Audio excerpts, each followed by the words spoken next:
Sebelumnya, perlu diingat bahwa ini hanyalah cerita fiksi, sebuah cerita karangan dan tidak bermaksud menyinggung siapapun. Adapun kekerasan di dalamnya hanya ditunjukkan sebagai action agar cerita lebih menarik. Selain itu, dilarang meniru atau mempraktekkan adegan kekerasan di dalamnya. Kita langsung saja ke ceritanya. Cerita ini mengisahkan seorang pemuda bernama Saju yang mengalami kekerasan. Baginya, kekerasan adalah hal yang biasa di kehidupannya. Bahkan sampai tumbuh dewasa dia terus dipukuli oleh seorang pria yang dia panggil sebagai ayah. Saat ini dia berada di dalam sebuah penjara. Dia juga mendapatkan perlakuan keras dari teman satu ruangannya. Pria dengan karet gelang di tangannya itu adalah ketua di dalam ruangan ini, dan namanya adalah Sung Ho.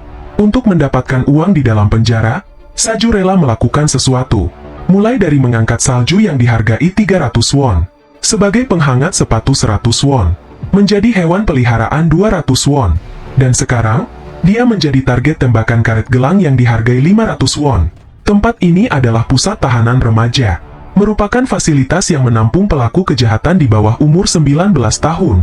Sebutan lainnya adalah tempat berkumpulnya semua penjahat remaja paling keji di Korea Selatan, sekaligus tempat di mana kekerasan dan kejahatan terjadi setiap harinya. Hari ini Saju beruntung, karena karet gelang yang digunakan Sung Ho tiba-tiba saja putus. Sementara uang koin yang digunakannya langsung melesat ke arah lain dan masuk ke dalam toilet. Saju harus mengambil koin itu tanpa harus menggunakan tangan dan kakinya. Orang-orang yang lain tidak menyangka bahwa Saju tetap melakukannya. Saju mengumpulkan setiap koin yang diberikan. Sampai saat ini, dia berhasil mengumpulkan sebanyak 50.000 won. Saju masuk ke dalam penjara ini setelah dia melakukan pemukulan terhadap ayahnya sendiri. Dia dijatuhi hukuman penjara selama 3 tahun. Tidak lama setelahnya, petugas memberitahu Saju bahwa ada seseorang yang sedang berkunjung dan ingin menemuinya. Gadis itu adalah teman masa kecilnya sekaligus orang yang sangat Saju sayang. Namanya Dayon. Dayon adalah satu-satunya orang yang mengunjunginya. Dayon juga sering ke sini. Saju melarang Dayon agar tidak sering berkunjung. Alasannya, karena berkunjung akan mengeluarkan biaya yang tidak sedikit. Tapi Dayon menolak dengan alasan bahwa dia bukanlah orang miskin. Setelahnya, Saju memberikan uang koin yang sudah dia kumpulkan. Dia memberikannya kepada Dayon. Tapi Dayon menolak uang itu dengan alasan bahwa uang yang didapatkan Saju dari hasil yang mencurigakan. Jadi ceritanya saat Saju dan Dayon lulus sekolah, Saju berjanji akan hidup bersama dengan Dayon. Setelah mengingat hal itu, Dayon akhirnya menerima uangnya dan berjanji akan menjaganya dan menunggu Saju hingga Saju keluar dari penjara ini. Singkatnya waktu kunjungan sudah habis. Sebelum pergi, Dayon meminta Saju agar fokus bertingkah baik. Tujuannya agar Saju bisa keluar lebih cepat. Kita flashback ke cerita masa lalu di mana ayahnya Saju mengalami koma dan dilarikan ke rumah sakit. Saat itu, Saju meminta maaf kepada Dayon atas ulah ayahnya. Ayahnya saat ini sedang koma setelah Saju melempar vas bunga ke ayahnya. Hingga pada akhirnya, Saju divonis bersalah dengan hukuman 3 tahun penjara. Di dalam penjara, jika seorang tahanan menimbulkan masalah, maka dia akan mendapatkan penambahan hukuman. Sebaliknya, jika seorang tahanan berperilaku baik, maka masa tahanannya akan dikurangi. Itulah kisah singkat masa lalunya. Kembali ke waktu sekarang. Saju sedang melihat foto dirinya bersama Dayon saat mereka masih sekolah. Sung Ho memergoki Saju yang sedang melihat foto itu. Menurut Sung Ho, kekasihnya Saju terlihat sangat cantik. Saju berkata bahwa gadis itu hanyalah seorang teman. Kemudian, Sung Ho memaksa Saju agar Saju menyerahkan fotonya. Saju menolaknya dan Sung Ho mencoba memukulnya. Tapi di saat yang bersamaan, petugas muncul. Petugas itu memasukkan seorang tahanan baru ke dalam ruangan ini. Dan ini adalah ruangan nomor 36. Tahanan baru itu bernama Majom. Majom divonis bersalah karena sudah memukul 7 siswa hingga sekarat. Dia dihukum 20 tahun penjara. Salah satu dari orang yang ada di ruangan ini tahu tentang Majom, karena Majom adalah salah satu murid yang berada di sekolah yang sama dengannya. Sung Ho langsung maju untuk menyapa tahanan baru yaitu Majom. Sung Ho juga meminta Majom agar Majom bersedia mengikuti semua perintahnya. Tapi Majom mengabaikan permintaan Sung Ho, dan itu langsung membuat Sung Ho marah. Sung Ho mencoba memukulnya. Majom memiliki wajah yang menyeramkan dan terlihat sangat ganas di mata orang-orang yang ada di sini. Mereka memiliki ekspektasi tinggi terhadap Majom. Dan sekarang, Majom mencoba melancarkan serangan balasan kepada Sung Ho. Tapi itu hanya ekspektasi saja. Karena pada akhirnya, Majom kalah. Bahkan Majom sama sekali tidak bisa mendaratkan satu pukulan apapun kepada Sung Ho. Saju dan yang lainnya langsung terdiam karena ternyata Majom tidak sesuai dengan ekspektasi awal mereka. Singkatnya, Majom kalah dan tunduk di hadapan Sung Ho. Dengan kata lain, Majom yang sekarang adalah bawahannya Sung Ho. Sebagai seorang bawahan, dia harus menuruti semua perintahnya Sung Ho. Tidak seperti Saju yang melakukan perintah dengan benar. Majom adalah orang yang sangat susah diperintah. Majom sering mendapat pukulan yang lebih banyak jika dibandingkan Saju. Waktu berlalu hingga malam harinya. Saju mencoba berbicara pelan kepada Majom. Saju berkata, "Apa kau bodoh? Sesulit itukah membuat mereka senang? Tidak peduli seberapa kau membencinya. Tapi Sung Ho adalah bos di ruangan 36 ini. Bukankah lebih baik jika kau diam dan menuruti perintah Sung Ho? Jangan sering membantahnya jika kau tidak mampu melawannya." Majom menjawab, "Kau? Apakah kau ingin hidup seperti ini selamanya?" Setelah itu, Majom mengganti posisinya membelakangi Saju. Setelah mendengar jawaban Majom, Saju mulai berpikir bahwa apa yang dikatakan Majom adalah benar. Selama ini dirinya hidup bagaikan seorang budak di penjara ini. Tapi di sisi lain, Saju juga tidak ingin menimbulkan masalah. Karena Saju ingin segera keluar dari penjara ini. Waktu berlalu dan Sin pindah di lokasi Dayon. Dayon kembali mengunjungi Saju dengan membawa beberapa makanan untuk Saju. Tapi, di tengah perjalanannya menuju penjara, ada sebuah insiden yang menimpanya. Sebuah truk melaju dengan sangat kencang meski lampu lalu lintas sudah berwarna merah untuk kendaraan. Akibatnya, Dayon langsung tergeletak di tempat itu. Waktu berlalu hingga keesokan harinya di pagi hari. Seorang petugas ikut berduka dan menyampaikan informasi itu. Petugas itu berkata bahwa di perempatan jalan yang ada di depan penjara, telah terjadi sebuah kecelakaan. Dan korbannya adalah Dayon. Setelah menerima kabar itu, sikap Saju langsung berubah dan menjadi lebih pendiam dibandingkan sebelumnya. Bahkan akhir-akhir ini, Saju tidak melaksanakan perintahnya Sung Ho. Akibatnya, Sung Ho langsung marah. Sung Ho melihat Saju yang hanya diam. Saju diam sambil terus-menerus melihat foto kekasihnya. Orang-orang yang lain memberitahu Sung Ho bahwa Saju sedang berduka atas kematian gadisnya. Kemudian, Sung Ho mengambil foto itu dan berkata, "Jadi dia kekasihmu kan? Kenapa kau bohong padaku sebelumnya? Kau benar-benar bernasib malang dan sekarang, apa yang akan kau lakukan setelah kekasihmu itu meninggal?" Bahkan Sung Ho mempermainkan foto itu dengan cara melelangnya dengan harga dimulai dari 500 won. Tidak hanya itu, Sung Ho bahkan berkata jika gadis itu masih hidup, dirinya sangat ingin sekali bermain dengan gadis itu. Tidak menunggu lama, Saju langsung berdiri dan melancarkan sebuah pukulan. Pukulan itu mendarat tepat di wajahnya Sung Ho. Saking kerasnya pukulan Saju, mengakibatkan Sung Ho terhempas ke lantai. Bawahannya Sung Ho tidak diam saja. Mereka langsung menyerang Saju bersama-sama. Tapi Saju berhasil menumbangkan mereka satu persatu dengan pukulannya. Sementara Majom hanya duduk diam sambil melihat pertunjukan yang dilakukan Saju. Setelah mengalahkan semua bawahannya Sung Ho, Saju kembali mendekati Sung Ho. Sung Ho yang sudah tidak berdaya itu langsung meminta maaf dan berjanji akan memberi berapapun uang yang Saju minta. Saju menjawab bahwa sekarang, dia sudah tidak membutuhkan lagi yang namanya uang. Karena alasan Saju untuk menabung dan bertahan di tempat ini sudah tidak ada lagi. Dayon yang Saju sayangi sudah meninggal. Tiba-tiba saja, Saju ingat tentang ucapan ayahnya sebelumnya. Ayahnya pernah mengatakan bahwa Saju harus mengikuti jejaknya sebagai seorang gangster. Sejak kecil, Saju mengalami kekerasan yang dilakukan oleh ayahnya sendiri. Saju dipaksa untuk menjadi lebih kuat hingga Saju bisa mendapatkan tato naga di tubuh Saju. Kembali ke waktu sekarang. Para petugas datang ke ruangan 36 karena mereka mendengar suara berisik. Saju mengaku bahwa dia sendiri yang melakukan semua keributan di sini. Akibat insiden ini, Saju dipindahkan di ruangan khusus. Di ruangan yang hanya ada Saju sendiri. Di ruangan ini, Saju masih melihat foto dirinya bersama Dayon. Saju ingat saat dirinya masih di sekolahnya dulu. Waktu itu, saat upacara masuk sekolah wajah Saju memar akibat dipukuli ayahnya. Dayon tidak terima dan ingin menemui ayahnya Saju. Dayon ingin mengatakan sesuatu kepada ayahnya Saju. Saat itu Saju melarang Dayon agar tidak mengunjungi rumahnya Saju. Kemudian, pembicaraan mereka berubah topik. Dayon mengatakan bahwa setelah Dayon lulus sekolah, Dayon akan pergi ke Seoul. Alasannya, Dayon merasa sangat lelah menjalani hidup sebagai yatim piatu di lingkungan ini. Waktu itu, Saju berencana mengikuti Dayon setelah lulus sekolah. Dan rencana Saju menjadi sebuah janji di antara mereka berdua. Kemudian mereka mengabadikan momen itu di sebuah foto. Kembali ke waktu yang sekarang. Saju sangat marah dan sedih setelah kehilangan Dayon untuk selamanya. Saju menyalahkan dirinya sendiri atas meninggalnya Dayon.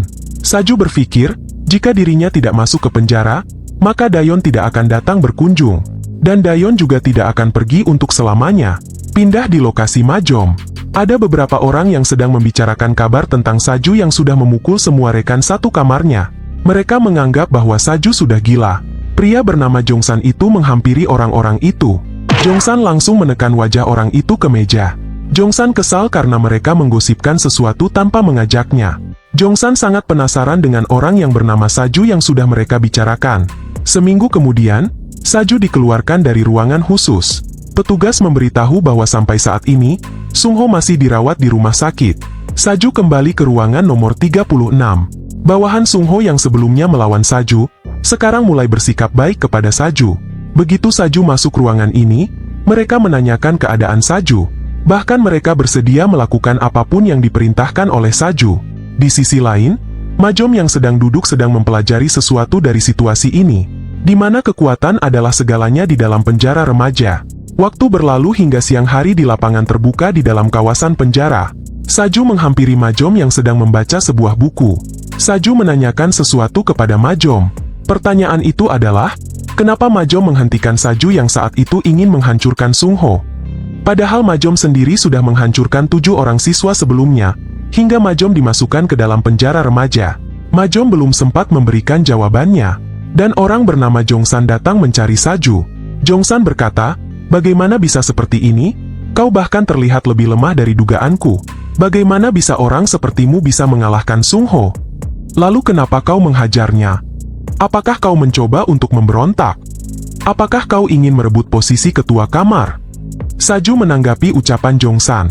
Saju berkata bahwa dirinya tidak tertarik dengan hal semacam itu. Jongsan langsung marah melihat sikap Saju yang terlihat sombong. Jongsan melancarkan serangan pukulan, dan pukulan itu mengenai tepat di bagian perut. Tidak berhenti di situ saja. Jongsan kembali akan melancarkan serangan pukulan ke arah wajah. Namun tindakan itu berhenti saat Jongsan melihat petugas yang sedang melewati tempat itu. Setelah petugas itu pergi, Jongsan kembali melancarkan pukulan ke arah Saju. Tapi Saju masih diam saja dan tidak membalas. Jongsan semakin kesal karena Saju tidak melancarkan serangan balasan. Akhirnya Jongsan tidak ragu lagi untuk kembali menghajar Saju. Jongsan menyingkap lengan bajunya sendiri hingga terlihat sebuah tato. Dan tato itu mengingatkan Saju kepada ayahnya sendiri. Tato yang mirip dengan corak naga seperti yang ada di tubuh ayahnya. Tanpa basa-basi, Saju langsung bangkit dan melesatkan tendangan. Setelah itu, Saju memegang tangan dan menginjak kepalanya Jongsan. Saju yang terbakar amarah, kembali menghajar Jongsan. Saju juga melintir lengannya Jongsan hingga patah. Setelah itu, Saju kembali menghajar Jongsan hingga Jongsan tidak berdaya. Setelah menghajar Jongsan, kita flashback ke masa lalunya Saju, di mana saat itu Saju dianggap seorang gangster. Alasannya, ayahnya Saju terkenal sebagai seorang gangster. Tetap tenang dalam menanggapi ocehan para tetangganya adalah keahliannya Saju. Saat itu, Saju pulang sekolah menuju ke rumah. Namun saat Saju sampai di gerbang pintu rumah, Saju mendengar suara teriakannya Dayon. Saju bergegas masuk ke dalam rumah. Betapa terkejutnya Saju saat melihat Dayon yang sudah tergeletak babak belur. Ayahnya memberitahu Saju bahwa Dayon masuk begitu saja ke rumah dan membuat kebisingan. Bahkan Dayon mengancam ayahnya Saju agar tidak memukuli Saju lagi.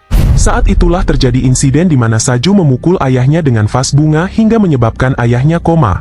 Meski ayahnya sempat dibawa ke rumah sakit, namun dokter mengatakan bahwa kecil kemungkinannya untuk bisa sadar kembali. Kita kembali ke waktu yang sekarang, di mana para tahanan lain berkumpul ke arah Saju. Mereka tidak menyangka bahwa Saju kembali membuat keributan setelah Saju baru saja keluar dari ruangan khusus. Di saat yang sama, di sebuah ruangan yang terletak di lantai bagian atas, ada seorang pria yang ingin bertemu dengan Saju. Pria itu sedang berbicara dengan pria tua bernama Sangsok. Dan Sangsok adalah direktur di penjara remaja ini. Kita kembali ke tempat Saju yang saat ini sudah kembali ke ruangan nomor 36. Tidak lama setelahnya, seorang petugas memanggil Saju. Petugas itu mengatakan bahwa ada seseorang yang ingin mengunjungi Saju. Saju bertanya-tanya dalam hatinya tentang siapakah orang yang ingin menemuinya sekarang. Ibunya Saju melarikan diri sejak masih kecil. Jadi menurutnya tidak mungkin jika ibunya berkunjung. Begitu juga dengan saudara-saudaranya. Mereka tidak mungkin mengunjunginya karena mereka menjauhi Saju. Jadi, siapakah yang berkunjung? Yang bahkan tempat berkunjungnya berada di ruangan direktur penjara ini. Betapa terkejutnya Saju saat Saju masuk.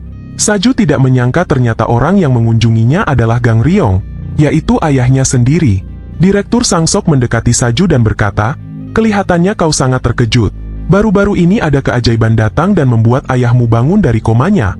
Setelahnya, Gang Ryong mengatakan semua yang ingin dirinya katakan, hingga sampai ke pemberitahuan bahwa Gang Ryong tidak punya pilihan lain selain menghancurkan anak itu. Anak yang dimaksud Gang Ryong adalah Dayon. Alasan Gang Ryong menghancurkan Dayon karena Gang Ryong menyadari sesuatu saat itu, di mana saat itu, Saju berubah menjadi sangat agresif, dan gadis itu adalah pemicunya. Setelah mendengar ucapan Gang Ryong, Saju langsung terbakar amarah. Saju langsung bergerak menyerang Gang Ryong, tapi para petugas menghentikan Saju dengan menggunakan serangan listrik. Kemudian Gang Ryong berjalan ke arah Saju untuk memberitahu sesuatu. Di dalam penjara remaja ini ada beberapa anggota gangster. Mereka baru saja membuat tato di tubuh mereka. Dan ada kemungkinan bahwa beberapa dari mereka akan menjadi pilar di kelompok Gang Ryong nantinya. Gang Ryong mengatakan, "Buktikan padaku bahwa kau lebih baik dari mereka. Dan ambil alih penjara remaja ini. Jika kau berhasil mencapai puncak dan mendapatkan pengakuan, maka suatu saat kau bisa mengalahkanku dan melampauku. Orang kedua dalam komando. Jadi siapkan dirimu untuk menghadapi naga. Dengan itu, kau bisa mencapai sesuatu yang tidak bisa dicapai oleh ayahmu yaitu aku. Jika kau melakukannya, maka kau akan menyempurnakan hidupku." Setelahnya, Gang Ryong pergi dan berpesan agar direktur penjara remaja bisa menjaga Saju di sini. Namun, Saju yang terbakar emosi, berhasil melepaskan diri dari serangan listrik, dan Saju berusaha menyerang Gang Ryong dengan tinjunya. Namun, tindakan Saju dihentikan oleh seseorang yang memanggil Saju dengan sebutan Tuan Muda. Pria itu adalah komandan di dalam gangster naga. Saat ini, Saju tidak bisa menyentuh Gang Ryong, karena banyak orang kuat yang menjaga Gang Ryong. Gang Ryong kembali mengatakan bahwa satu-satunya cara agar Saju bisa menghancurkan Gang Ryong, Saju harus bisa mengambil alih penjara remaja ini lebih dulu. Setelah mengatakan itu, Gang Ryong pergi bersama pasukannya. Kita pindah di lokasi ruang pertukangan kayu. Disinilah Majom berada sekarang. Tidak lama setelahnya, petugas menghampirinya dan menyuruhnya untuk istirahat. Beberapa tahanan yang lain membicarakan kemampuan Majom dalam menangani pertukangan sehingga Majom bisa selesai lebih cepat dari yang lainnya. Namun, kabar tentang Majom sebagai seorang pecundang juga menyebar, di mana Majom hanya memiliki wajah yang menyeramkan. Namun Majom kalah telak saat melawan ketua di ruangan 36. Tidak lama setelahnya, ada seseorang menghampiri Majom, dan pemuda itu mengenal Majom. Pemuda itu adalah teman sekolahnya Majom, namanya Gunmin. Dia masuk penjara dengan kasus perampokan dan pembakaran rumah. Tidak lama setelahnya, petugas muncul dan menyuruh Gunmin kembali melakukan pekerjaannya. Waktu pun berlalu. Kita kembali ke ruangan 36. Saju masih memikirkan ucapan ayahnya. Hanya saja, Saju masih kebingungan untuk memulainya. Saju merencanakan sesuatu setelah mendengar obrolan dari rekan sekamarnya. Mereka mengeluh tentang buruknya makanan yang disediakan di dalam penjara ini. Tidak lama setelahnya, petugas melewati ruangan ini dan Saju langsung memanggil petugas itu. Petugas itu langsung berhenti dan Saju mengatakan bahwa dirinya ingin memesan pizza. Tentu saja tindakan Saju langsung membuat rekan sekamarnya terkejut. Waktu berlalu hingga Saju kembali ke ruangan 36 sambil membawa pizza. Pizza itu Saju bagikan kepada rekan sekamarnya. Apa yang dilakukan Saju adalah percobaan. Dan ini berjalan dengan baik. Saju sendiri masih tidak menyangka bahwa para petugas yang ada di penjara ini memberinya perlakuan khusus. Saju semakin penasaran tentang batasannya, tentang sejauh mana dirinya bisa melakukan sesuatu di dalam penjara ini. Namun, Saju melihat Majom hari ini yang tidak seperti biasanya. Majom terlihat sedang memikirkan sesuatu. Waktu pun berlalu. Hari ini Majom dan Saju ditugaskan melakukan pekerjaan di ruang pertukangan kayu. Tidak lama setelahnya, pemuda bernama Gunmin kembali menghampiri Majom. Seperti sebelumnya, Gunmin pura-pura menjatuhkan barangnya di dekat Majom. Dan Majom tahu bahwa itu disengaja. Gunmin kembali memprovokasi Majom. Tapi kali ini, Gunmin tidak sendirian. Dia membawa beberapa rekan. Dan salah satu rekannya memiliki postur yang sangat besar. Majom, dia memiliki trauma terhadap sebuah paku. Karena itu mengingatkannya dengan sesuatu yang kelam di masa lalunya. Dan Gunmin, Dia sengaja memprovokasi Majom dengan mengarahkan wajahnya Majom ke sebuah paku. Tindakan Gunmin membuat Majom ingat masa lalunya, di mana Majom sengaja dikunci di dalam sebuah lemari kosong. Saat terkunci itulah, Gunmin menancapkan paku. Satu persatu paku itu Gunmin tancapkan menggunakan sebuah palu. Kembali ke waktu sekarang, di mana Saju masih diam dan mengawasi Majom yang diperlakukan seperti ini. Setelahnya, Gunmin kembali mengambil beberapa paku di tangannya. Tapi Majom berhasil menghentikannya. Majom berkata, "Apakah kau penasaran tentang bagaimana aku menghancurkan 7 siswa pada saat itu?" Tapi keributan ini berhenti saat petugas menegur mereka. Mereka akhirnya pergi meninggalkan Majom. Waktu berlalu hingga Saju dan Majom kembali ke ruangan 36. Tiba-tiba saja Saju mengatakan terima kasih kepada Majom karena Majom menghentikan dirinya yang saat itu akan menghancurkan Sung Ho. Alasan Saju berterima kasih karena Saju ingin segera keluar dari sini. Jika Sung Ho waktu itu sampai meninggal, Saju sudah pasti akan menetap di penjara ini lebih lama. Artinya, Saju tidak akan pernah bisa keluar dari penjara ini untuk balas dendam ke ayahnya. Majom sedikit tersinggung saat Saju mengatakan ingin segera keluar. Karena Saju mengatakan hal itu di depan orang yang dijatuhi hukuman 20 tahun penjara. Waktu pun berlalu. Majom diberikan sebuah kunci ruangan pertukangan kayu oleh petugas. Petugas itu juga memerintahkan Majom untuk membersihkan tempat ini lalu menyimpan kuncinya. Tidak lama setelahnya, Majom melihat seekor ngengat. Hewan itu mengingatkan masa lalunya saat masih berusia 11 tahun. Saat itu Gunmin adalah teman pertamanya. Gunmin selalu direndahkan karena kebiasaannya yang memelihara serangga ngengat. Saat itu, Majom sebagai ketua kelas tidak diam saja saat melihat Gunmin direndahkan oleh anak lain. Anak-anak yang lain tidak berani berhadapan dengan Majom saat itu. Sebenarnya, Majom ada janji akan bermain ke rumah Gunmin untuk bermain game. Namun Majom dipanggil temannya untuk bermain bola. Saat itu, teman-temannya Majom memaksa Majom sehingga Majom tidak bisa menolak ajakan mereka. Hingga sampai pada waktu di mana Gunmin terpisah dengan Majom karena mereka berada pada kelas berbeda saat mereka naik kelas. Seiring berjalannya waktu, kedekatan mereka semakin jauh. Hingga kabar pembulian terhadap Gunmin terdengar oleh Majom. Bahkan kabar terbarunya, Gunmin digiring ke dalam gudang. Majom yang mendengar kabar itu langsung bergegas menghampiri Gunmin. Singkatnya Majom sampai di gudang yang dibicarakan. Tiba-tiba saja, Gunmin muncul di belakangnya Majom dan mendorong Majom masuk ke dalam lemari lalu menguncinya. Tindakan Gunmin dilatar belakangi oleh suatu tujuan. Gunmin ingin bergabung ke dalam kelompok preman itu.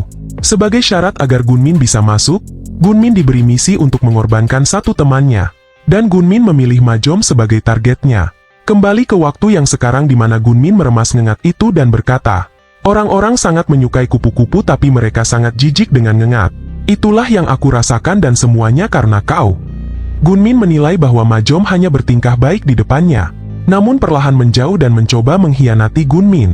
Seperti itulah pemahaman Gunmin terhadap Majom. Namun akibat insiden itu, Majom melakukan tindak kekerasan hingga menewaskan 7 siswa yang diberitakan membuli Gunmin hingga Majom berakhir di penjara ini. Sekarang, Gunmin dan teman-temannya kembali melakukan hal yang sama kepada Majom, yaitu memasukkan Majom ke dalam lemari lalu menguncinya. Di dalam lemari itu sengaja diisi dengan banyak serangga karena Gunmin tahu bahwa Majom tidak menyukai serangga sejak kecil. Sampai saat ini, Gunmin hanya menganggap bahwa tindak kekerasan terhadap 7 siswa yang dilakukan Majom hanyalah sebuah kebohongan. Gunmin percaya bahwa Majom hanyalah seorang pengecut. Tidak lama setelahnya Saju datang dan berhenti di tengah-tengah mereka. Tanpa basa-basi Saju mulai memukuli mereka. Salah satu dari mereka ada yang terhempas hingga merusak lemari yang di dalamnya ada Majom. Saju mengatakan bahwa apa yang dirinya lakukan ini sebagai tanda balas budinya terhadap Majom. 2 pria nakal berhasil Saju tumbangkan dalam sekejap. Tersisa Gunmin dan 1 pria dengan postur yang besar itu. Tidak menunggu lama, pria besar itu melancarkan pukulannya lebih dulu. Tapi Saju mampu bergerak dengan cepat lalu membanting pria besar itu ke lantai. Dalam sekejap mata, pria besar itu langsung tidak sadarkan diri. Setelahnya, Saju memanggil Gunmin dengan sebutan pria rambut pirang. Saju menanyakan alasan Gunmin melakukan pembulian ini kepada Majom. Gunmin berkata bahwa Majom sudah mengkhianatinya. Dalam pandangan Gunmin, Majom hanya pura-pura baik dan hanya pura-pura menjadi rekan lalu menggiring dan mencoba menghabisi Gunmin. Tidak lama setelahnya, pria besar itu bangkit kembali dan menyerang Saju di bagian leher. Saju mencoba melepaskan diri, namun kekuatan pria besar itu luar biasa kuat, hingga membuat Saju kesulitan untuk bernafas. Gunmin ikut melakukan penyerangan di saat Saju terjebak. Kemudian Majom datang dan mengikat leher pria besar itu dengan rantai. Karena pria besar itu terus memberontak, akhirnya Majom menarik rantai itu lebih kuat hingga pria besar itu pingsan dalam sekejap. Setelahnya, Majom menghampiri Gunmin. Gunmin merasa ketakutan hingga dia terjatuh karena gemetar. Lalu Gunmin meminta maaf dan mengakui kesalahannya. Gunmin juga mengakui bahwa dirinya hanyalah seorang pengecut dan seorang idiot yang sedang melakukan kesalahan. Tapi Majom mengatakan bahwa Majom tidak pernah menganggap Gunmin seperti itu. Majom berkata, "Hayalan egoismu itu sudah menghancurkan hidupku dan fakta itu tidak akan pernah berubah. Setelah menghabisi 7 siswa, aku juga sudah berpikir tentang apa yang harus aku lakukan kepadamu di sini. Tapi aku tidak terlalu membencimu sebanyak itu. Alasannya, karena kau adalah seorang teman." Setelah mendengar ucapan Majom, ternyata Gunmin masih menganggap bahwa Majom hanyalah orang bodoh yang mudah ditipu. Tapi tidak lama setelahnya, Saju muncul dari arah belakangnya Gunmin. Saju menendang Gunmin dengan sangat keras hingga Gunmin terhempas. Majom berterima kasih kepada Saju yang sudah membantunya untuk menghajar Gunmin. Karena Majom sendiri masih tidak bisa melukai Gunmin yang merupakan temannya sendiri. Tidak lama setelahnya muncul pria yang lain. Pria itu menghampiri Gunmin dan memarahi Gunmin. Pria itu melampiaskan amarahnya dengan cara memukuli Gunmin yang sudah tidak berdaya. Alasannya, karena Gunmin keluar dari ruangannya secara diam-diam. Pria itu sangat membenci sesuatu yang kotor dan dia terobsesi dengan kebersihan. Di dalam ruangannya, dia mendapati seekor kecoak. Dan biasanya, Gunmin yang bertugas untuk membersihkan kecoak itu. Tapi kali ini Gunmin malah pergi secara diam-diam dan membuat pria itu marah. Sekarang pria itu mengoceh tidak jelas hanya karena darah sudah mengotori wajahnya. Bahkan pria itu langsung menggunakan baju yang dipakai Saju untuk membersihkan darah yang ada di wajahnya. Pria itu bertanya kepada Saju apakah wajahnya sudah bersih. Sejenak Saju hanya terdiam dan setelahnya Saju menjawab sudah bersih. Tapi Saju mengubah jawabannya secara tiba-tiba. Saju mengatakan bahwa wajah pria itu malah terlihat semakin kotor. Majom hanya terdiam karena Majom tidak menyangka Saju malah memprovokasi pria itu. Suasana semakin memanas tapi secara kebetulan seorang petugas datang dan menyuruh mereka kembali ke dalam ruangan masing-masing karena pekerjaan di ruangan ini sudah selesai.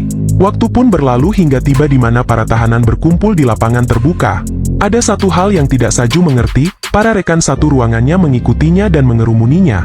Gunamin menjelaskan bahwa dirinya dan yang lain akan merasa aman jika berada di dekat Saju karena Saju terkenal sudah menghajar beberapa orang yang kuat. Saju tidak masalah dengan alasan mereka untuk mengikuti dirinya selama mereka tidak mengganggunya. Namun ada satu hal yang menjadi fokus Saju, yaitu tato naga yang disulam dengan bunga merah yang biasa disebut sebagai bunga merah naga. Dan Saju berencana mencari orang-orang yang memiliki tato seperti itu di penjara ini. Gunamin menyadari bahwa Saju terlihat mencari sesuatu dan menanyakan hal itu kepada Saju. Bahkan Gunamin menawarkan bantuan kepada Saju agar Gunamin terlihat berguna di hadapan Saju. Saju menjawab bahwa dirinya sedang mencari tato yang tidak Saju sukai. Waktu pun berlalu, Saju dan rekan-rekannya kembali ke ruangannya. Di ruangan mereka melihat sebuah berita bahwa kekerasan dan kejahatan di kalangan pelajar mulai merajalela. Melihat berita itu Saju pun berkata, "Dasar orang-orang yang menyedihkan. Para bajingan kriminal itu seharusnya membusuk saja di dalam penjara selama 100 tahun. Gunamin menanggapi ucapan Saju bahwa tidak semua orang yang masuk ke dalam penjara adalah orang yang jahat. Sebagai contohnya Gunamin menceritakan kisahnya yang berakhir masuk ke penjara remaja ini. Suatu ketika ada suatu toko makanan yang sangat terkenal di dekat tempat tinggalnya Gunamin. Gunamin menjadikan toko itu sebagai toko langganannya karena makanannya memiliki tekstur yang kenyal dan perpaduan bumbu yang sangat berbeda. Namun suatu hari muncul seorang pemuda gila. Dan pemuda itu adalah putranya anggota dewan. Pemuda itu merupakan seorang preman yang bergantung pada pengaruh ayahnya. Pemuda itu mendatangi toko makanan itu dan menghancurkannya dalam sekejap hanya karena alasan kurang puas dengan makanan yang ada di toko itu. Dan Gunamin yang kebetulan ada di sana dan mencoba melawan mereka sendirian. Pertarungan itu berakhir dan dimenangkan oleh Gunamin. Gunamin bangga karena dia merasa menjadi pahlawan saat itu. Tapi pada akhirnya Gunamin berakhir di penjara ini karena pemuda itu memanfaatkan pengaruh ayahnya yang seorang anggota dewan. Setelah mendengar cerita itu, salah satu dari rekan sekamarnya berkata, "Apakah kau berbohong lagi? Saju, apakah kau tahu julukannya Gunamin itu apa?" Julukannya adalah Guramin atau seseorang yang sangat ahli berbohong dan mengarang cerita. Mereka juga menceritakan bahwa Gunamin pernah ketahuan berbohong dan dibantai habis di ruangannya yang sebelumnya. Bahkan sekarang rekan-rekannya tidak lagi mempercayai Gunamin meski mereka harus mati sekalipun. Tapi tanggapan Saju sangat berbeda karena Saju menganggap bahwa cerita Gunamin tidak terdengar seperti kebohongan. Waktu pun berlalu. Gunamin saat ini berada di depan sebuah tanaman. Gunamin berpikir bahwa semuanya akan menjadi lebih mudah jika dirinya bisa menjadi tangan kanannya Saju. Tidak lama setelahnya Gunamin didatangi oleh orang gila yang menderita penyakit psikis yang ada di ruangan penjara Gunamin yang sebelumnya. Dan orang itu merupakan mantan ketuanya Gunamin. Orang gila yang terobsesi dengan kebersihan itu sekarang meminta Gunamin untuk membantu membersihkan wajahnya. Gunamin pun menerima permintaan itu, tapi orang itu menyemprotkan sesuatu ke wajah Gunamin lebih dulu karena orang itu tidak ingin tertipu lagi oleh Gunamin. Gunamin kesakitan karena cairan pembersih itu masuk ke matanya. Barulah setelahnya orang itu mengatakan maksud aslinya. Orang itu mencari pemuda dengan nomor baju 7199 yaitu Saju. Alasannya, karena orang itu tahu bahwa Saju ada di ruangan yang sama dengan Gunamin sekarang. Pria ini masih menyimpan dendam setelah sebelumnya Saju mengatakan bahwa pria ini sangat kotor. Pria itu merencanakan sesuatu dan meminta Gunamin untuk bekerja sama dengannya. Di saat yang bersamaan, Gunamin tidak sengaja melihat sebuah tato di tubuh mantan ketuanya. Waktu pun berlalu. Di ruangan penjara nomor 36, Gunamin menghampiri Saju. Gunamin bersikap baik dan memberikan Saju sebuah minuman jus anggur.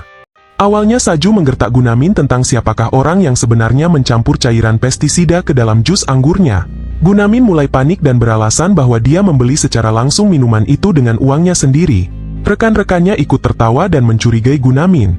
Itu hanya gertakan saja dari Saju, karena Saju langsung meminum jus anggurnya dan setelahnya tidak terjadi apapun. Tapi Gunamin memanfaatkan kesempatan ini untuk mendekati Saju. Ada alasan kenapa Gunamin melakukan ini. Dia berusaha mengamati sikap Saju dan mencari cara untuk meracuni Saju tanpa ketahuan oleh siapapun. Setelahnya Gunamin bertanya, "Saju, apa yang membuatmu percaya kepadaku? Seharusnya kau harus waspada kepada pembohong sepertiku. Apa kau tahu? Mempercayai orang sembarangan akan membuatmu gampang terkena masalah." Saju pun menjawab, "Ahli menipu orang lain maka itu artinya kau cukup pintar. Dan orang yang pintar seperti itu, tidak akan menjadikan aku sebagai musuh dengan kebohongan bodohnya." Jawaban Saju membuat Gunamin terdiam, dan Gunamin juga melihat sebuah gambar yang baru saja digambar oleh Saju. Keesokan harinya di jam pagi-pagi sekali, para tahanan membersihkan setiap sudut ruangan karena ada kunjungan dari Kementerian Kehakiman. Pindah di lokasi Gunamin yang saat ini sedang bersama dengan pria gila itu. Gunamin beralasan bahwa dirinya tidak jadi menghabisi Saju karena Saju menyampaikan rasa maafnya, karena sudah menyebut pria itu kotor. Gunamin beralasan bahwa Saju adalah orang yang introvert sehingga Saju mewakilkan permintaan maafnya kepada Gunamin. Pria itu kesal karena merasa ditipu lagi oleh alasan Gunamin. Dia melampiaskan amarahnya dengan memukul Gunamin. Sambil menginjak Gunamin, pria itu mengatakan bahwa dirinya tidak akan pernah bisa memaafkan Saju dan juga Gunamin. Beberapa detik kemudian Saju muncul di tempat ini. Saju berkata, "Apa yang kau lakukan di sini? Kau pria yang sangat kotor dan menjijikan." Kita flashback ke beberapa menit sebelumnya. Gunamin menghampiri Saju dan mengatakan bahwa ada seseorang yang sedang mengancamnya. Orang itu memaksa Gunamin mencampur pestisida ke dalam minumannya Saju. Gunamin juga mengatakan bahwa dirinya tidak ingin mengkhianati Saju karena Saju sudah dia anggap sebagai teman dekatnya. Gunamin juga menyampaikan informasi yang sangat penting di mana orang yang mengancamnya itu memiliki sebuah tato naga bunga merah di tubuhnya. Itulah yang terjadi sebelumnya antara Gunamin dan Saju. Kembali ke waktu yang sekarang. Saju membalas tindakan pria itu dengan cara membersihkan tangannya menggunakan baju yang dipakai pria itu. Pria itu langsung murka dan berteriak ingin menghajar Saju. Namun, Saju lebih dulu membanting pria itu ke lantai. Saju semakin bersemangat setelah dia melihat langsung tato yang ada di tubuh pria itu. Kita flashback sebentar histori masa lalunya pria gila itu. Dulunya, dia seorang petarung profesional di atas ring. Dia berhasil mengalahkan lawannya dengan teknik kuncian kotor.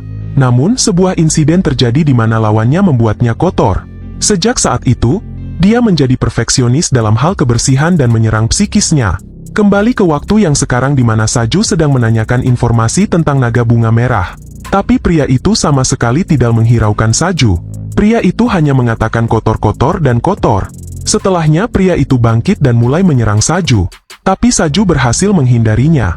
Bahkan Saju bisa melancarkan serangan balasan dengan sangat mudah. Di sisi yang lain Gunamin melihat aksi pertempuran ini. Dalam benak Gunamin, dirinya merasa beruntung karena sudah memilih untuk memihak Saju. Setelahnya Saju mencoba memasukkan sesuatu ke mulut pria itu. Kita flashback sebentar karena si pria gila itu ingat kejadian masa lalu di mana lawannya menyerangnya di luar arena. Penyerangan yang dilakukan lawannya sama persis dengan apa yang dilakukan oleh Saju. Akhirnya pria itu bangkit dan membalikan keadaan. Kembali ke waktu yang sekarang di mana Saju terjebak kuncian pria gila. Gunamin bingung apakah dirinya harus membantu Saju atau membiarkannya saja.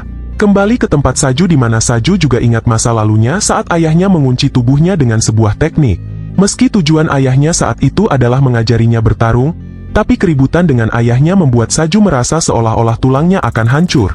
Setelah mengingat hal itu, Saju membalikan keadaan. Saju melintir tangan pria itu. Perlahan tapi pasti, terdengar suara retakan tulang bagian tangan dan bagian belakang dari tubuh pria itu. Singkatnya Saju berhasil mengalahkan pria itu dan mengikatnya. Saju juga memasang corong di mulut pria itu. Dan selanjutnya, tidak bisa dijelaskan dengan kata-kata. Kemudian Saju memaksa pria gila itu untuk menceritakan semua yang dia tahu tentang tato naga bunga merah. Pria gila itu menjelaskan bahwa tato dibuat dengan cara memasukkan jarum ke lapisan dermis kulit, lalu dialirkan tintanya. Wanita yang membuat tatonya berkata bahwa tinta yang digunakan sangat bersih. Kelompok gangster ini menerima anggota dengan usia di bawah umur. Alasannya? Karena naga melambangkan kekuatan dan tenaga, sementara bunga melambangkan hidup dan nyawa. Dengan kata lain, kelompok ini mencari bibit baru yang akan menumbuhkan generasi selanjutnya.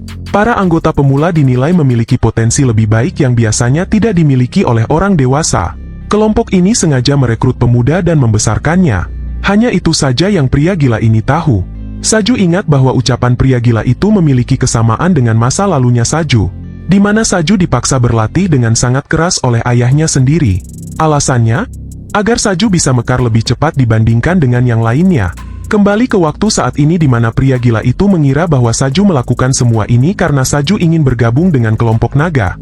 Sambil terbata-bata, pria gila itu juga berkata bahwa dia akan merekomendasikan Saju agar bisa masuk ke dalam kelompok naga. Karena kesal, Saju melancarkan serangan pukulan ke arah pria gila itu. Setelah menyelesaikan urusannya dengan pria gila, Saju kembali berkumpul dengan tahanan lain untuk membersihkan penjara. Saat membersihkan, Saju meminta Gunamin memberinya pemutih.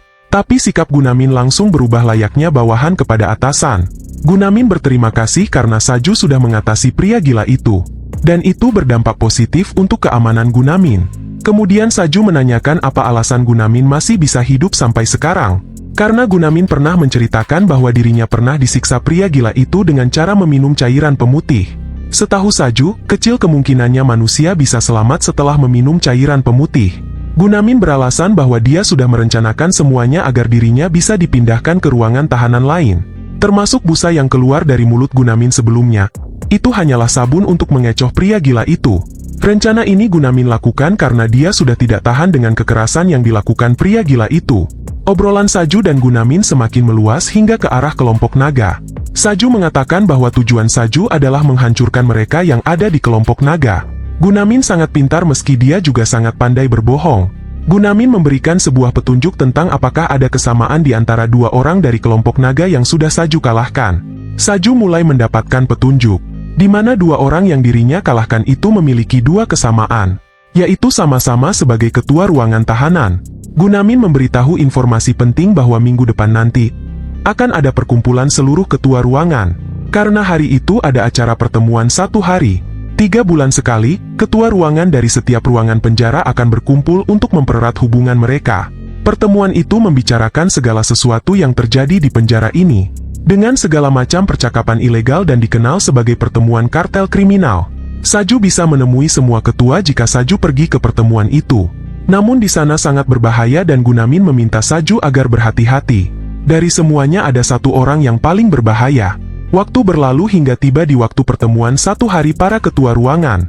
Para tetua membicarakan Saju yang kabarnya sudah menghajar Jongsan dan pria gila itu. Mereka menjadi sangat penasaran dengan pemuda bernama Saju. Tidak lama setelahnya Saju masuk ke ruangan ini. Saju langsung mengambil sebuah kayu dan mematahkannya untuk dia jadikan senjata. Kemudian dia langsung melesat ke arah salah satu pria yang memiliki tato naga di lehernya. Kita flashback beberapa menit sebelumnya di mana Saju merencanakan sesuatu bersama Gunamin dan Majom. Gunamin menjelaskan bahwa pertemuan 1 hari adalah pertemuan yang disetujui langsung oleh sipir. Jadi bisa dikatakan bahwa itu adalah tempat yang berbahaya di mana transaksi dan informasi ilegal dibagikan. Mereka bukanlah gangster jalanan biasa, mereka berada pada level sindikat kriminal besar. Kembali ke waktu yang sekarang di mana Saju menantang salah satu pria yang memiliki tato naga di tubuhnya. Namun pria itu menolak tantangan Saju karena menurut pria itu, dirinya tidak memiliki alasan ataupun keuntungan untuk terlibat dalam perkelahian ini. Pria itu juga mengatakan jika Saju tetap melakukan keributan di sini tanpa alasan, maka ketua ruangan yang lain yang saat ini ada di sini tidak akan membiarkan Saju keluar dengan selamat. Dalam benak Saju, jika dirinya bertindak dengan gegabah maka dirinya akan menjadi incaran para ketua yang lain. Jika itu Saju lakukan, Saju akan gagal menguasai dan mengambil alih penjara ini. Setelahnya pria itu berdiri dan berbisik, "Aku tahu dari awal kau memang tidak berniat menghajarku. Tapi dilihat dari aksimu ini, sepertinya kau sangat membenci kelompok gangster naga. Kau benar-benar tidak tahu diri dan sangat menyedihkan." Pada akhirnya situasi kembali tenang dan seorang pria kacamata maju untuk memulai acara ini. Pertama-tama dia menyebutkan bahwa ada 3 orang ketua yang tidak bisa hadir hari ini, yaitu Sung Ho, yang saat ini pindah dan menjadi ketua ruangan nomor 65, lalu Jong San ketua ruangan nomor 7, dan Kang Gan ketua ruangan nomor 2. Mereka bertiga tidak bisa hadir karena mengalami cedera yang disebabkan oleh Saju. Saju hadir karena dia menjabat sebagai ketua ruangan nomor 36. Saat ini Saju sedang mengamati para ketua ruangan yang berjumlah sekitar 15 orang. Sampai saat ini, Saju hanya melihat 1 orang saja yang memiliki tato naga di tubuhnya. Kemudian pria kacamata itu memberikan kesempatan kepada Saju untuk menyampaikan sesuatu sebagai ketua ruangan yang baru. Saju menyampaikan sesuatu yang membuat salah satu ketua ruangan lain merasa kesal. Karena Saju mengatakan tidak ada yang istimewa saat Saju menjadi ketua ruangan. Pria kacamata melanjutkan pembahasan di mana sumber pendapatan yang dikelola oleh masing-masing ketua kamar disebut sebagai toko. Dan sebagian keuntungan yang dihasilkan dari toko harus diserahkan kepada sipir. Untuk hari ini ada 1 toko yang gagal membayar sebagian keuntungannya, dan toko yang dimaksud adalah toko kandang judi milik Do Hwan.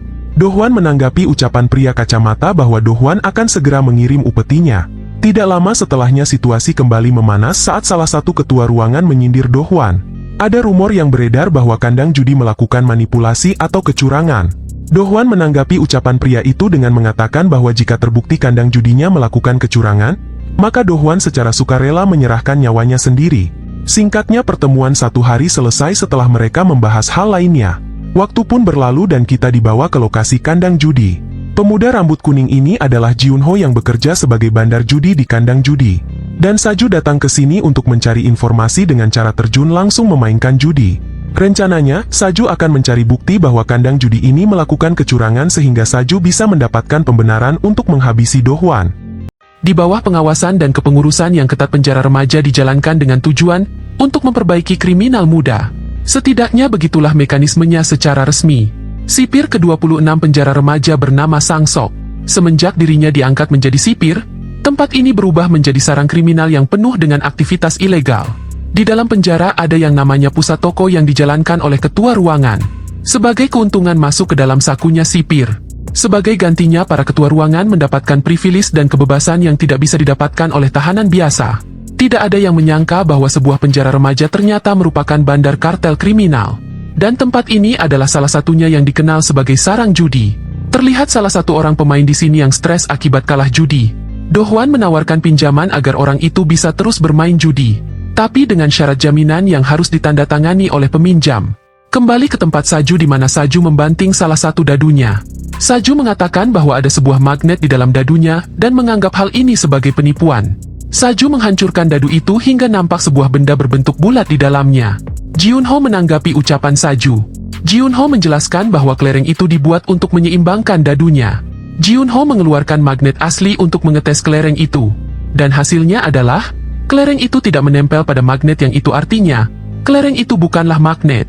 Untuk lebih memastikannya, Jiun Ho menempelkan benda lain yang bisa ditarik oleh magnet itu.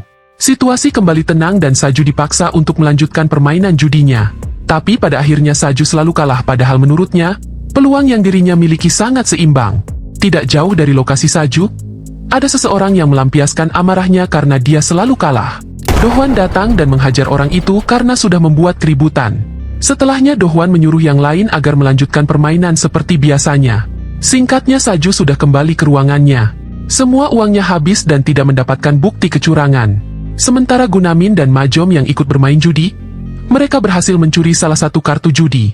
Akting Saju yang marah dan membuat keributan itu menarik banyak perhatian orang sehingga Gunamin dan Majom yang ada di meja lain bisa melancarkan rencana dengan mulus. Majom berhasil mengganti salah satu kartu judi dengan kartu milik Majom. Dan sekarang Gunamin ingin menyelidiki sesuatu yang ada di dalam kartu asli perjudian. Pindah di lokasi Dohwan di mana dia menghajar salah seorang pemain, karena sebelumnya sudah membuat keributan dan menuduh perjudian ini berbuat curang. Kemudian Jiunho datang meminta maaf kepada Dohwan karena pelanggannya yang bernama Saju juga sempat membuat keributan. Dohwan memaafkan Jiunho karena ini bukan salahnya Jiunho. Selain itu, Dohwan merasa bahwa Saju terlihat seolah-olah membenci dan menunjukkan permusuhan yang sangat kuat terhadap gangster naga. Dohwan tidak masalah jika Saju mengincar dirinya.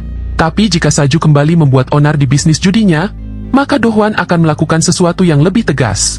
Kembali ke lokasi Saju dan yang lainnya. Gunamin berhasil menemukan sesuatu di belakang kartu judinya. Ada pola lingkaran berulang dengan ukuran tertentu. Tapi ada satu lingkaran dengan ukuran yang berbeda yang bercampur di dalamnya. Itu set kartu yang punya tanda. Gambar depannya bisa kelihatan dari pola yang ada di belakang. Kita pindah di lokasi salah seorang tahanan yang bebas dari penjara hari ini. Namanya Kim Jong-so. Saat di dalam penjara dia gemar bermain judi. Tidak lama setelahnya ada pria lain yang memanggilnya. Pria itu langsung mendekati Kim Jong-so. Kim Jong-so pernah menandatangani sebuah berkas saat dia meminjam uang untuk bermain judi. Di dalam berkas itu dijelaskan bahwa peminjam bersedia menjual organ dalamnya ketika dia tidak bisa melunasi hutang pinjamannya. Hanya saja perjanjian penjualan organ tidak dijelaskan secara detail saat Kim Jong-so menandatangani berkasnya. Kemudian pria itu mengunjungi Dohwan. Pria itu berkata, "Berapa lama kau akan melakukan ini? Kau tahu apa yang mereka katakan? Semakin panjang ekornya maka akan semakin mudah tertangkapnya. Meski sipir akan menyelinap di dalamnya, tapi kau akan menanggung semuanya sendirian." Dohwan menjawab bahwa dirinya tidak masalah meski publik mengetahui kejahatan dirinya. Karena menurut Dohwan, tidak ada yang tidak bisa diselesaikan dengan uang. Kita kembali ke lokasi Saju yang masih mengamati kartu itu. Singkatnya, Saju kembali muncul di lokasi kandang judi. Tujuan asli Saju ke sini adalah untuk membongkar kecurangan perjudian lalu menghajar Dohwan. Saat tiba di sini, Saju langsung disambut oleh Yu Jinho. Kemudian Saju diajak berjudi secara langsung melawan Dohwan. Dan permainan pun dimulai. Permainan yang akan mereka mainkan adalah permainan kartu truf yang simpel, yaitu pencocokan angka yang sama. Jika Saju membalik dua kartu yang cocok, maka Saju bisa terus melanjutkan gilirannya dan sebaliknya. Kuncinya adalah mengingat kartu-kartu yang sudah dibalik sebelumnya. Gunamin juga ada di sini sebagai pengamat. Namun dia merasa ada yang aneh karena kartu yang digunakan tidak ada tanda sama sekali. Semua kartu terlihat sama. Rupanya, Dohwan sudah menyadari rencana Saju dan teman-temannya sebelumnya. Dohwan mempertaruhkan banyak uang dalam permainan ini.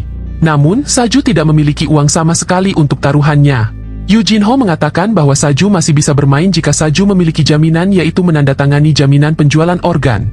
Gunamin dan Majom berpikir bahwa Saju akan menolak tantangan ini. Karena menurut mereka, Saju tidak memiliki kesempatan menang sama sekali. Tapi, siapa sangka Saju malah menerima dan menandatangani jaminan itu. Bahkan Saju berkata bahwa dia akan all-in mulai dari rambut sampai ujung kuku kakinya. Gunamin tidak menyangka bahwa Saju akan mempertaruhkan semuanya di permainan yang jelas-jelas Dohwan akan melakukan kecurangan. Giliran pertama adalah Saju. Tapi Saju membuka dua kartu dengan angka berbeda. Jadi kartu akan ditutup kembali dan sekarang adalah giliran Dohwan. Dohwan berhasil membuka banyak kartu yang sama. Alasannya? Karena Dohwan sudah mengingat semua tata letak kartu yang sudah dia atur bersama Yu Jinho sebelumnya. Dengan cara ini, Saju tidak akan pernah bisa menemukan kecurangan apapun yang ada pada kartu. Kita flashback ke histori masa lalunya Dohwan saat Dohwan masih kecil.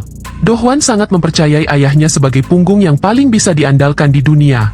Hingga suatu saat, Dohwan tahu bahwa ternyata ayahnya tidak berangkat ke tempat kerja melainkan ke tempat permainan judi. Dohwan juga tahu ternyata ayahnya memiliki hutang sampai 500 juta. Ayahnya memainkan sebuah permainan yang sebenarnya sudah dicurangi. Hanya saja, ayahnya sama sekali tidak menyadarinya. Itulah masa lalu kelam yang dialami ayahnya. Dan Dohwan tidak ingin mengulangi kebodohan yang sama seperti ayahnya. Tiba giliran Saju saat ini untuk membuka semua kartu. Saju berkata bahwa dirinya akan menunjukkan kecurangan pada permainan ini. Saju mulai membuka satu persatu kartu itu. Awalnya Dohwan berpikir bahwa Saju hanya beruntung saja. Tapi faktanya, Saju bisa membuka kartu yang cocok berkali-kali. Hingga tersisa beberapa kartu saja di atas meja. Dohwan mulai mencurigai Yu Jinho karena seharusnya Yang mengetahui susunan kartu di atas meja hanya Do Hwan dan Yu Jinho saja. Kita mundur ke waktu yang sebelumnya di mana saat Yu Jinho bersih-bersih, Yu Jinho mengambil secari kertas yang dilempar Saju saat Saju membuat keributan. Di dalam kertas itu tertulis, jam 10 pagi di belakang toilet. Karena Yu Jinho penasaran, dia pun pergi menemui Saju sesuai dengan jam yang tertulis di kertas. Saju mengatakan bahwa dirinya sudah tahu bahwa Yu Jinho melakukan kecurangan pada kartu judinya. Saju menawarkan sesuatu kepada Yu Jinho di mana Saju akan menyelamatkan Yu Jinho. Saju sudah tahu bahwa Yu Jinho dan bandar lain yang ada di kandang judi sangat bekerja keras untuk membayar hutang kepada Do Hwan. Saju juga sudah tahu bahwa Yu Jinho sebelumnya sudah pernah menandatangani jaminan organ dalam kepada Do Hwan. Dan sebagai gantinya, Yu Jinho bersedia membantu Do Hwan dalam perbuatan kecurangan di perjudian dengan cara menjadi bandar judi. Yu Jinho membenarkan ucapan Saju. Tapi Yu Jinho khawatir dirinya tetap akan dihabisi Do Hwan meski rencananya Saju bisa berjalan dengan lancar. Saju mengatakan bahwa Do Hwan adalah orang yang tidak bisa dipercaya. Selain itu, tidak ada jaminan Yu Jinho akan aman meski Yu Jinho bekerja menjadi bandar judi. Yu Jinho berpikir bahwa apa yang diucapkan Saju sangat masuk akal. Akhirnya Yu Jinho bersedia bekerja sama untuk membongkar kecurangan yang ada di kandang judi.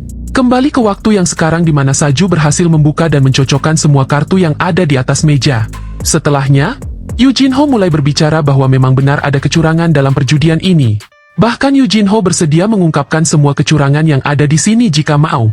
Suasana mulai menjadi kacau karena para pemain judi langsung protes kepada Do Hwan dan mereka memaksa Do Hwan agar segera mengembalikan semua uang mereka. Do Hwan berusaha membantah tuduhan itu. Sementara Saju tidak membuang-buang waktunya dan langsung menghajar Do Hwan karena Saju sudah mendapatkan pembenaran untuk menghajar Do Hwan saat ini. Kita kembali ke masa lalunya Do Hwan di mana seorang penagih hutang memaksa masuk ke rumahnya Do Hwan. Ayahnya Do Hwan malah menyalahkan Do Hwan dengan dalih bahwa Do Hwan memaksanya untuk terus mencari uang. Singkatnya, akibat hutang yang banyak, ayahnya Do Hwan sakit-sakitan karena banyak pikiran. Di saat itulah Do Hwan mulai berpikir bahwa uang adalah segalanya. Karena dengan uang, seseorang bisa melindungi keluarganya.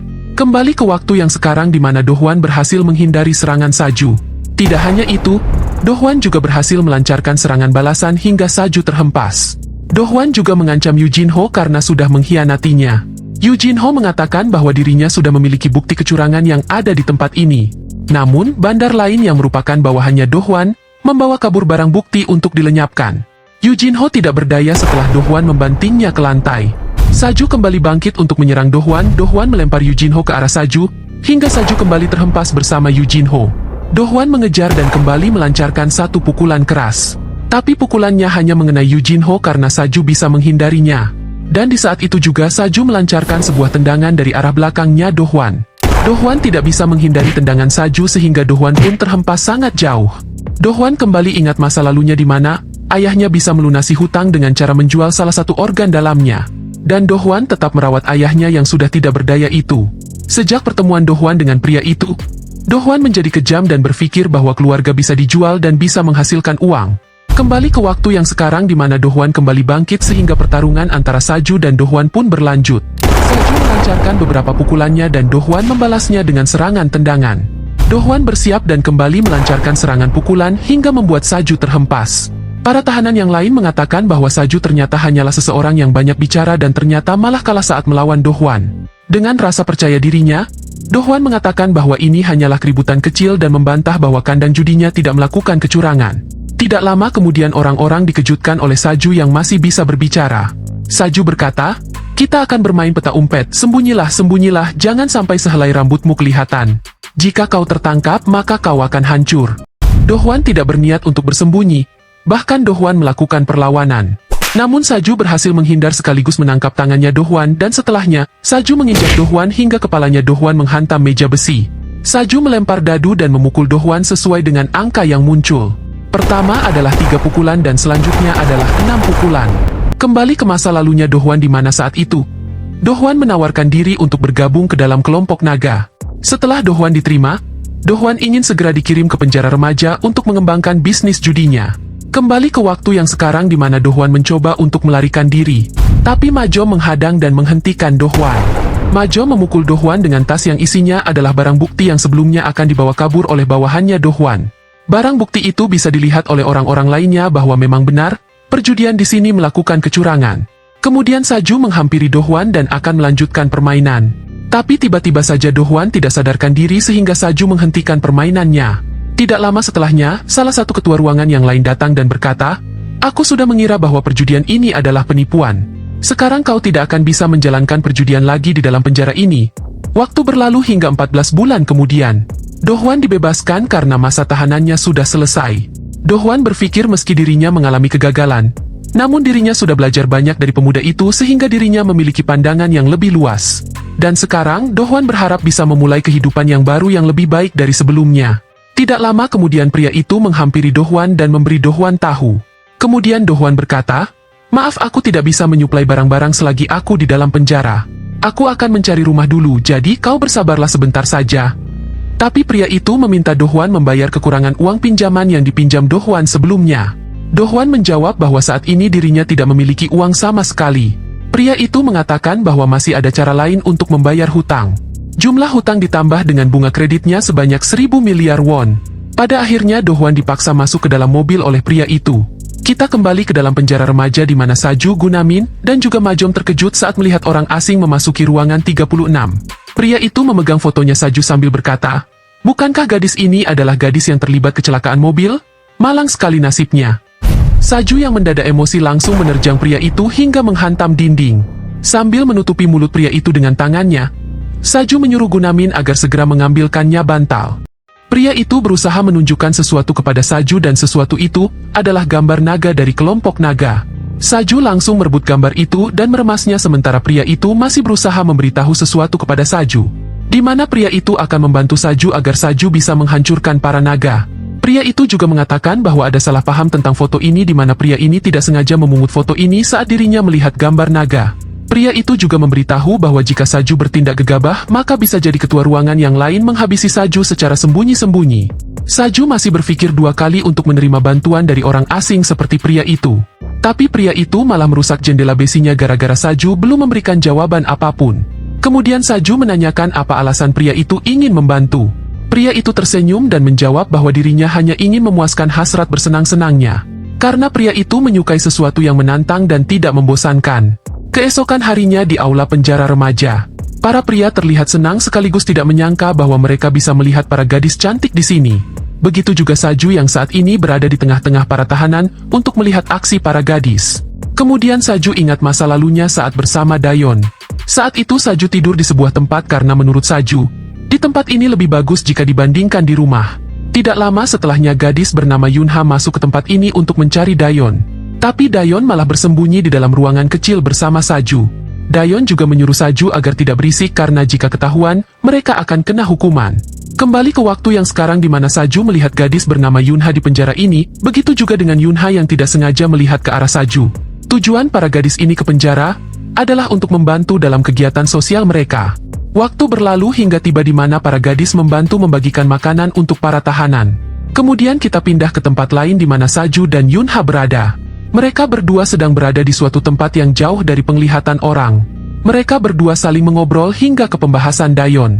Dan Yunha merasa kasihan kepada Saju yang terlihat kesepian. Kita kembali ke masa lalunya Yunha di mana dia sangat terkenal di kalangan siswa karena kecantikannya. Pada waktu itu Yunha menemui Saju yang sedang berada di kelas. Yunha meminta bantuan Saju tapi Saju menjawab bahwa dirinya tidak bisa karena sudah ada janji temu dengan Dayon. Namun, Saju berjanji dirinya akan membantu Yunha suatu hari nanti. Yunha sangat cemburu karena Saju lebih memilih Dayon dibanding dirinya. Kembali ke waktu sekarang di mana Yunha mencoba untuk menenangkan Saju setelah kepergian Dayon. Tiba-tiba, Yunha ingat bahwa dirinya ikut bertugas untuk membagikan makanan. Saju mengatakan bahwa dirinya berharap bisa menemui Yunha setelah dirinya bebas dari penjara 3 tahun ke depan. Yunha bersedia dan Yunha juga berencana mengunjungi Saju minggu depan.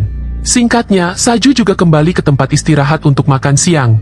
Saju tidak sengaja mendengar percakapan 2 gadis di mana 2 gadis itu sedang membicarakan rumor Yunha sering nongkrong di motel.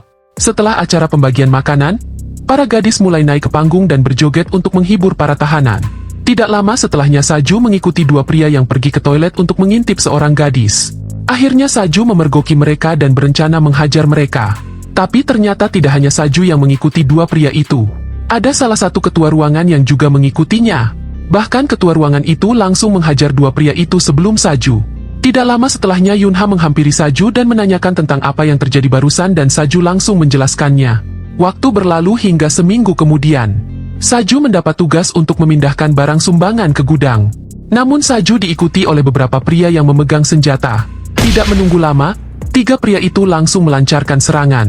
Dan Saju berhasil menahan senjata mereka dengan menggunakan barang sumbangan sebagai perisainya.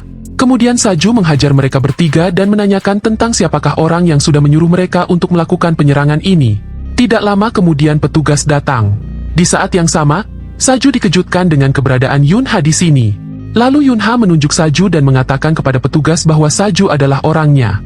Kita kembali ke masa lalunya Yunha di mana Yunha sedang bersama dengan seorang pak tua yang menjabat sebagai ketua keagamaan. Tapi apa yang Yunha lakukan bukanlah menjual dirinya, melainkan melakukan sesuatu yang lain. Yunha tidak sendirian karena tidak lama kemudian muncul seorang pria berbadan besar. Pria besar itu langsung menghajar pak tua itu. Yunha sudah menyiapkan kamera kecil sebagai bukti kelakuan buruk pak tua itu yang senang bermain dengan seorang wanita. Kembali ke waktu yang sekarang di mana Saju dimasukkan ke ruangan khusus selama 10 hari. Saju masih memikirkan tentang alasan Yunha yang melakukan hal seperti ini. Siang harinya di lokasi tempat parkir, Yunha bertemu dengan ketua ruangan itu. Nama pria ini adalah Namgong.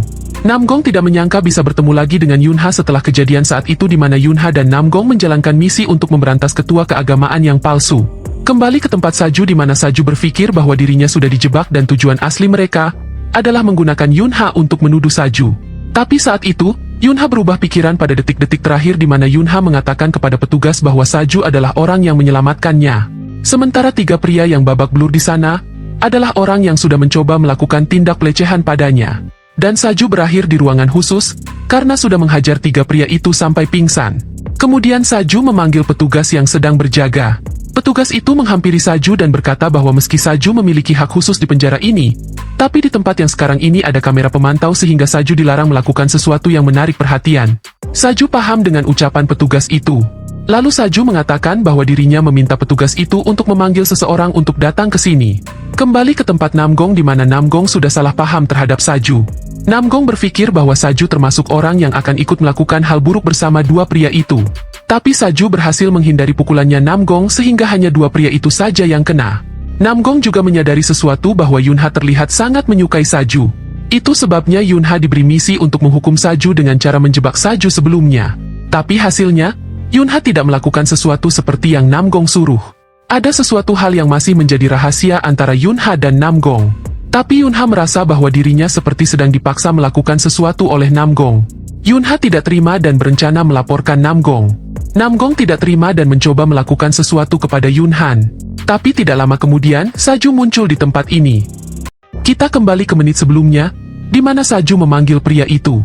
Pria itu kegirangan karena Saju terlihat menikmati harinya berada di ruangan khusus.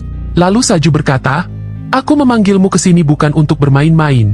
Sebelumnya kau bilang akan membantuku. Jadi sekarang buktikan ucapanmu. Buktikan padaku bahwa kau benar-benar berguna bagiku." Pada akhirnya pria itu bersedia membantu Saju. Kembali ke waktu yang sekarang di mana Saju sudah berada di dalam bus. Suasana mulai tegang karena Saju dan Namgong mulai berselisih. Saju langsung maju dan melancarkan serangan pukulan bertubi-tubi. Tapi rupanya serangan Saju sama sekali tidak melukai Namgong. Karena pukulan tidak mempan, Saju melancarkan serangan tendangan. Tapi tendangannya juga tidak mempan. Kemudian Namgong melancarkan serangan balasan. Pertempuran mereka berlangsung sengit, hingga pada akhirnya Saju tumbang. Kita kembali ke masa lalunya Yunha, di mana saat itu, Yunha harus tinggal terpisah dengan ibunya akibat masalah hutang yang disebabkan oleh ayahnya. Dan waktu ini adalah pertemuan pertama antara Yunha dengan Namgong. Namgong menawarkan bantuan kepada Yunha setelah Namgong tidak sengaja mendengar masalah yang sedang dihadapi Yunha. Namgong mengatakan bahwa ada satu cara agar Yunha bisa membantu keluarganya untuk membayar hutang. Dan cara itu Namgong menyebutnya sebagai tindakan untuk menghukum orang-orang yang berbuat tidak senonoh. Jadi, Namgong memanfaatkan keindahan tubuhnya Yunha untuk menjebak para pria. Jika pria yang dijebak lolos maka dia lolos hukuman. Namun, jika pria yang dijebak adalah pria yang buruk, maka Namgong bertugas sebagai pemberi hukumannya. Kembali ke waktu yang sekarang di mana Namgong menuduh Saju sebagai pria buruk yang sudah mempengaruhi Yunha. Yunha mencoba membantu Saju dengan cara memukul Namgong dengan sebuah payung. Karena kesal, Namgong melempar Saju hingga kaca busnya pecah. Kemudian Namgong menghampiri Yunha. Tidak lama kemudian, Namgong merasa ada sesuatu yang terjadi kepada tubuhnya. Tubuhnya tiba-tiba saja tidak mau digerakkan, bahkan setelahnya, Namgong mengalami luka dalam yang cukup serius. Di saat yang sama, Saju sudah bangkit kembali dan berkata, "Seranganku tadi memang lemah bagimu, tapi itu adalah serangan yang mengincar titik lemah seseorang. Untuk penjahat kelamin sepertimu, kebiri brutal adalah hal yang pantas kau terima." Namgong tidak terima jika dirinya disebut sebagai pria nakal. Namgong yang terbakar amarah itu langsung melancarkan serangan pukulan ke arah Saju. Tapi serangan itu malah semakin memperparah luka dalam yang Namgong alami. Saju yang melihat peluang, akhirnya melancarkan serangan pukulan ke arah Namgong. Tapi Namgong tetap berusaha melawan Saju sehingga mereka berdua sama-sama terkena pukulan satu sama lain. Pertarungan antara Saju dan Namgong berlanjut sangat sengit di mana mereka saling beradu pukulan. Hingga pada akhirnya Saju berhasil mendaratkan sebuah tendangan yang sangat keras ke arah Namgong. Bagi Saju, meski Namgong memiliki tubuh yang besar, namun ini tidak ada apa-apanya jika dibandingkan dengan tubuh orang itu. Setelah itu Namgong tertawa karena dia masih memiliki kartu as di mana Namgong menyimpan video atas perbuatan Saju dan Yunha. Namgong mengancam akan mengirim video itu ke ibunya Yunha. Lalu Saju berkata, "Jadi kau berani melakukan itu? Apa kau pikir aku tidak tahu tentang rahasia keburukanmu? Semua kejahatan yang sudah kau lakukan berhubungan dengan kejahatan pelecehan. Aku sudah tahu itu meski semua kejahatanmu itu dirahasiakan." Setelah mengatakan itu, Saju langsung menyerang Namgong menggunakan senjata kejut listrik. Dan serangan listrik barusan berhasil mengenai bagian itunya Namgong. Jadi menurut Saju, tindakan dirinya ini bisa dikatakan sama dengan tindakan kebiri brutal. Kemudian Yunha menghampiri Saju untuk mengucapkan rasa terima kasih. Yunha juga menanyakan apa alasan Saju bisa tahu jika dirinya berada dalam masalah. Saju menjawab bahwa Saju bisa tahu dari kebiasaannya Yunha yang melintir rambut. Itu adalah kebiasaan di mana Yunha sedang menyembunyikan sesuatu. Tidak lama kemudian Saju dikejutkan oleh kehadiran pria itu di sini dan tiba-tiba saja pria itu langsung menyalakan mesinnya lalu menginjak gasnya sehingga busnya langsung melesat maju. Bus itu terus melaju hingga menabrak pagar beton penjara. Kemudian mereka bertiga keluar dari bis dan langsung bersembunyi. Ternyata ini semua adalah bagian dari rencana pria misterius ini. Pria misterius ini pergi agar Saju bisa berduaan bersama Yunha. Lalu Yunha memberikan sesuatu kepada Saju, yaitu sebuah boneka kecil. Boneka itu memiliki cerita masa lalu di mana saat itu Saju, Dayon, dan juga Yunha pergi ke permainan dan mereka berhasil mendapatkan 3 boneka kecil. Boneka itu dibagi dan masing-masing dari mereka membawa satu. Boneka ini Yunha temukan saat Yunha membersihkan kamarnya Saju. Kemudian Yunha pamit untuk kembali ke tempatnya. Singkatnya Saju kembali masuk ke dalam ruangan khususnya. Tapi yang membuat Saju bingung, kenapa pria misterius itu juga ikut masuk ke dalam ruangan khusus. Saju semakin penasaran dengan identitas asli pria misterius itu, karena dia sudah membantunya. Banyak hal yang ingin Saju ketahui dari pria misterius yang ada di ruangan sampingnya, tapi pria itu masih menutup mulut dan masih merahasiakannya. Saju tidak memaksanya untuk memberitahu karena pria itu sudah membuktikan bahwa dia bisa membantu Saju pindah ke lokasi lain di luar penjara, tepatnya di tempat terpencil di sebuah pegunungan. Seorang gadis yang wajahnya sangat mirip dengan Dayon turun dari mobil. Siapakah sebenarnya gadis itu masih menjadi teka-teki. Yang jelas saat ini nama gadis itu adalah Yo Hee-won. Jabatannya adalah sebagai mata-mata gangster naga sekaligus rekan baiknya Gang Ryong, ayahnya Saju. Di sini Yo Hee-won mengunjungi sebuah villa pribadi milik Gang Ryong. Singkatnya Yo Hee-won menemui Gang Ryong yang saat ini sedang latihan. Di tempat ini Gang Ryong tidak sendiri. Ada pria lain dan namanya adalah Gansang. Dan Gansang melaporkan sesuatu yang berhubungan dengan tuan muda, yaitu Saju.